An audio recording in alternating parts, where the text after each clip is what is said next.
The candidates 2026 qualification might be going along on certain orderly ways.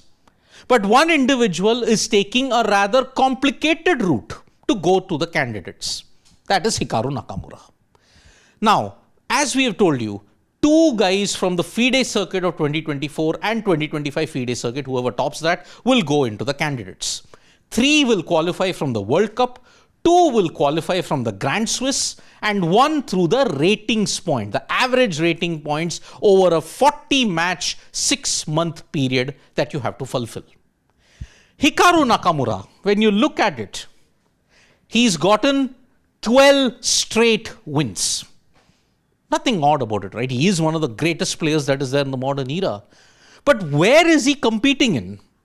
Louisiana State Championships, Iowa Open Championships. And the maximum anybody has had in that is a 2,300, 2,400, 2,200. The prize money is also $700, $1,000.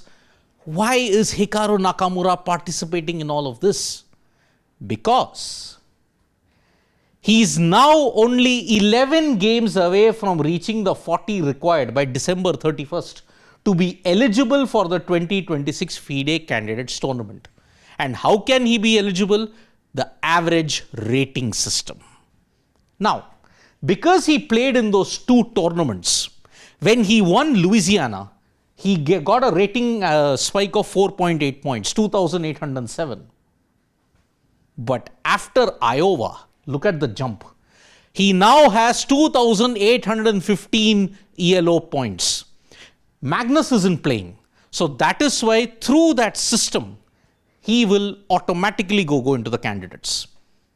That was the prime reason why he played Louisiana and Iowa. But is the method unfair? He's winning against lesser ranked opponents and he's surging in the ELO points. Actually, no. He is not breaking any rule that FIDE has promised, because the main controversy is, why is Hikaru Nakamura playing Mickey Mouse tournaments? In chess, there is a very derogatory word for these kind of lower level tournaments called Mickey Mouse tournaments. Tournaments that are far below his level in prize money and quality. Now, what is the rule? The thing is, the unfortunate thing in the qualification cycle is this is a loophole. It was done even in the past. Who benefited from it? World Chess Champion Gukesh. 2023, he was in danger of missing out in the candidates for 2024.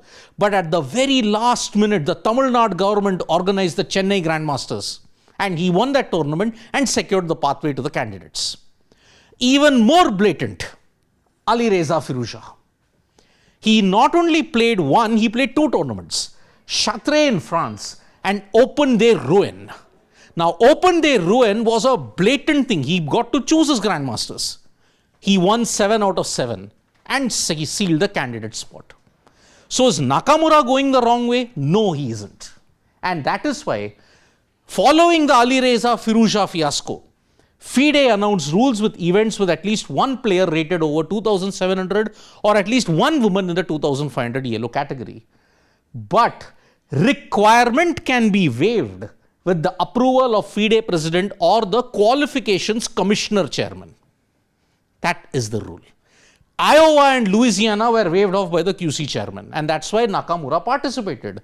And that is why, come hook or crook, 3 spots are all but guaranteed in the candidates. One is Fabiano Caruana because he got the 2024 FIDE circuit points. Pragnananda all but sealed in the 2025 FIDE circuit. Through the rankings, Hikaru Nakamura will join. FIDE has to make the amendment, but will they ever do that amendment? That is the question.